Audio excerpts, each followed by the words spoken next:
Hello everyone, আসসালামু আলাইকুম। আমি শারমিন চলে এলাম আপনাদের মাঝে নতুন দিনে নতুন আরেকটি ব্লগ ভিডিওর মধ্য দিয়ে সায়েন্স মম ওয়ার্ল্ডের থেকে। আজকের ব্লগটা কিন্তু খুব সকাল থেকেই শুরু করলাম। সকাল কিন্তু এখন 8:30 বাজে। তো শায়ানের বাবা অফিসে বের হয়ে গেছে, তো ভাবলাম যে অনেকগুলো কাপড় জমে গেছে, মেশিনে কিছু কাপড় দিয়ে দিই। তো আজকের ব্লগটা সেখান থেকেই শুরু করলাম। আশা করি আমার পুরো ভিডিওটি জুড়ে আপনারা থাকবেন, আপনাদের কাছেও ভালো লাগবে। আর যারা ভিডিওটি দেখা শুরু করেছেন তারা অবশ্যই একটা লাইক দিয়ে দেখা কন্টিনিউ করবেন। নতুন বন্ধু যদি আমার ভিডিওটি দেখেন এখনও সাবস্ক্রাইব করেন নাই, তো প্লিজ সাবস্ক্রাইব করে দিবেন। আর অবশ্যই সাবস্ক্রাইব করার পরে পাশে থাকা বেল বাটনটি প্রেস করে দিবেন, অল অপশনটি সিলেক্ট করে রাখবেন। নোটিফিকেশন আকারে কিন্তু চলে যাবে আপনার কাছে, আর আপনি চাইলেই যখন ইচ্ছা তখন আমার এই ভিডিওটি দেখে নিতে পারেন। তো যাই হোক, মেশিনে কাপড় কিন্তু সকাল সকালে দিয়ে দিচ্ছি। তো সকালে কাপড় ধুলে কি হয়, খুব তাড়াতাড়ি শুকিয়ে যায়। আর যেহেতু ছেলেদের মোটা মোটা প্যান্ট শার্ট গেঞ্জি শুকাতে কিন্তু একটু সময়ও লাগে, তো এই জন্যই শীত আসার পরে আমি সবসময় সকালেই কাপড় ধুয়ে দেই। হাজব্যান্ডের ইনকাম কম হোক আর বেশি হোক, একটা মেয়েই কিন্তু পারে একটা সংসারকে সুন্দরভাবে পরিচালনা করতে। তো হাজব্যান্ডের ওই ইনকামের উপর নির্ভর করেই কিন্তু সংসারটা সুন্দরভাবে পরিচালনা করতে হয়।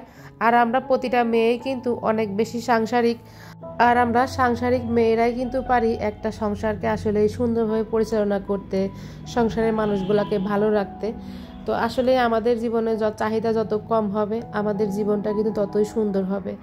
আর চাহিদা যদি দিন দিন বেড়েই যায় তাহলে কিন্তু সংসারে অভাব অনটন এই যে অশান্তি ঝড়গা ঝামেলা কিন্তু দিন দিন বেড়েই চলে।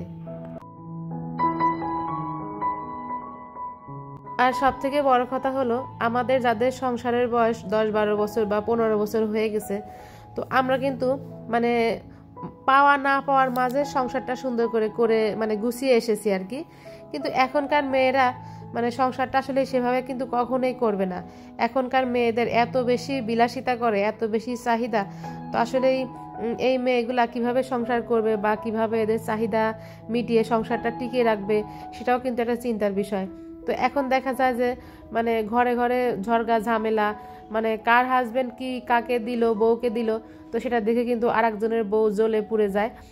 তো আর আমরা যারা সংসারের বয়স 10 বছর 15 বছর হয়ে গেছে, তাদের কিন্তু আসলে এই জিনিসটা এখন আর মাথায় আসে না। তো আমাদের এখন মাথায় আসে কিভাবে আমরা সংসারটাকে পাওয়া না পাওয়ার মাঝে সংসারটা সুন্দর করে কীভাবে পরিচালনা করব, বা আমাদের ছেলে মেয়ে কীভাবে মানুষ করব। আমাদের মাথায় কিন্তু এখন এটা টেনশন কাজ করে। আর আমরা যারা সাংসারিক মেয়েরা আছি তারা কিন্তু সবসময় পাওয়া না পাওয়ার মধ্যে দিয়ে সংসারের সুখটা আসলে খুঁজে বেড়াই। সংসারের সুখটা কিসে? সংসারের সুখ কি আমার আমি ভালো খেলাম, ভালো পড়লাম, চাহিদা আমার বেড়েই গেল, সেই চাহিদা হাজবেন্ড পূরণ করলে এটা কি আমার ভালো থাকা? তো এটা কিন্তু কখনোই না। আমার ভালো থাকা হচ্ছে আমার সংসারে, যদি আমি জয়েন্ট ফ্যামিলি থাকি হয়তো সেখানে দেবর ননদ শ্বশুর শাশুড়ি থাকবে, তাদেরকে নিয়ে ভালো থাকা। আর অনেকে আমরা আছি যে আমরা শুধুমাত্র আমাদের হাজবেন্ড সন্তানদের নিয়ে একা বসবাস করি। তো সেক্ষেত্রেও কিন্তু চিন্তা করতে হবে সংসারের আয় উন্নতিটা বা বাচ্চাদের কিভাবে ভালো হবে।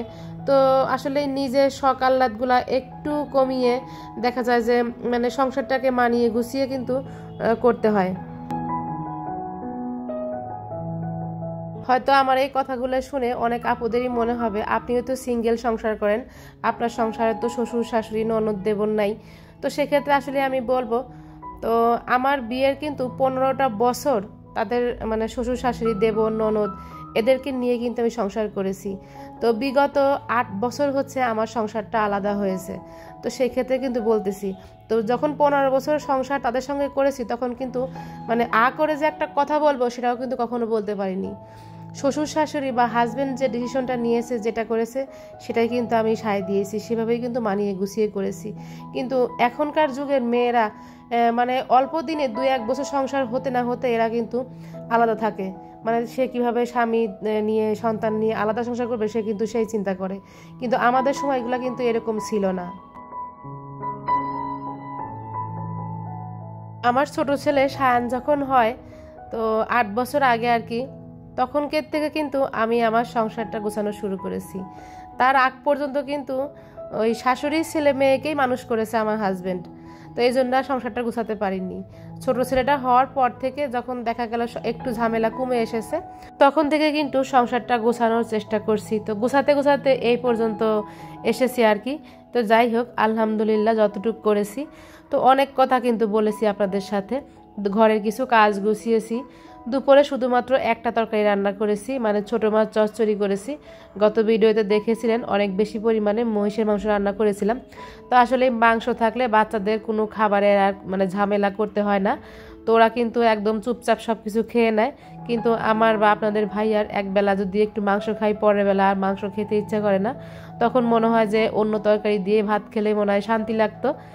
তো এই যে ছোটো মাছ চচ্চড়ি করে নিয়েছি, মানে আলু বেগুন আর সিম দিয়ে। তো দুপুরে ওটাই আমরা খেয়েছিলাম। তো যাই হোক, আজকের ভিডিওতে কিন্তু আসলে আমাদের চারপাশে যেরকম ঘটনা ঘটে বা যেটা আমরা দেখি সেই সম্পর্কে কিন্তু কথা বলেছি।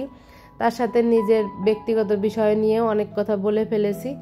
আসলে আমার মতন কিন্তু অনেক মেয়েরাই আছে যে জয়েন্ট ফ্যামিলিতে সংসার করার পরে আলাদাভাবে হয়তো সংসারটা আবার গুছিয়ে নিচ্ছে। তো আমরা বিয়ের পরও কিন্তু এসে সাফার করেছি, যখন জয়েন্ট ফ্যামিলিতে থেকেছি, এখনও কিন্তু করে যাচ্ছি সন্তানদের জন্য। হাজব্যান্ডের দিকে তাকিয়ে সংসারে মানে সব দিক মিলিয়ে আর কি মানিয়ে গুছিয়ে নিচ্ছি। কিন্তু আসলে এখনকার মেয়েরা তা করে না। আজকে বিয়ে হয়ে এসে কিন্তু কালকে তারা আলাদা হতে চায়। তারা কিন্তু কখনো জয়েন্ট ফ্যামিলিতে থাকতে চায় না। মানে তারা সবসময় নিজের স্বাদ আহ্লাদ, নিজের শখটাই কিন্তু সবসময় বড় মনে করে। কিন্তু আসলেই এটা ঠিক না। 2, 4, 5 বছর বা 7 বছর গেলে তখন কিন্তু আসলেই চেঞ্জটা আসে। তো যাই হোক, অনেক কথা কিন্তু বলেছি। সন্ধ্যার পরে একটু পাকোড়া ভেজে নিচ্ছিলাম, বাঁধাকপির পাকোড়া। আর আপনাদের ভাইয়াও বাসায় এসেছে। তো সে একটু ভাজা পোড়া খেতে বরাবরই বেশি পছন্দ করে, মানে মিষ্টি খাবারের থেকে। তো সে খাবে বলে আসলে তৈরি করছিলাম। তো এই যে শীত এসেছে, আমি এখন পর্যন্ত কিন্তু কোনো ভাজা পোড়া মানে বাঁধাকপি পাকোড়াটা বিশেষ করে তৈরি করিনি। তো আজকে ফার্স্ট টাইম তৈরি করলাম। তো এখানে এই যে বেসন দিয়েছিলাম, কর্নফ্লাওয়ার দিয়েছিলাম একটু বেশি করে, বেশ মুসমুসে হয়েছিল। আর ডোবা তেলে ভেজে নিচ্ছিলাম একটু বড় বড় করে। আসলে কত সময় আর দাঁড়িয়ে থাকবো, যেহেতু অনেকগুলা পাকোড়া। তো আপনাদের ভাইয়াকে মুড়ি দিয়ে খেতে দিয়েছিলাম। আর বলতেছি যে বাহিরে বানায়, বাহিরেরটা কি টেস্ট হয়, কিন্তু আমাদের ঘরে বানানোগুলো টেস্ট হয় না কেন। তো আপনাদের ভাইয়া বলছিল বাহিরে বানানোগুলো টেস্ট হবে না, বাহিরে যে বানায় দেখো না, কালো হাত, ময়লা, নাক মুছে কাপড়ে আবার সেই হাত দিয়ে তৈরি করে। তো এই জন্য টেস্টটা বেশি হয়। আর তুমি যে পরিষ্কার করে বানাও, এই জন্য টেস্টটা কম হয়। তো যাই হোক, আপনাদের ভাইয়ার সাথে কিন্তু হাসছিলাম। সে এমনিতে একটু কথা কম বলে, তারপরে যেটা বলে সেটা আবার শুনে আমি একটু হাসি। তো যাই হোক, কথা বলতে বলতে কিন্তু অনেকটাই শেষ পর্যায়ে চলে এসেছি। আপনাদের ভাইয়াকে খাবার দিয়ে দেব। তো আজকে আমি এখান থেকে বিদায় নেব। পরবর্তী আরেকটি ব্লগ নিয়ে চলে আসবে আপনাদের সামনে। সেই পর্যন্ত আল্লাহ হাফেজ।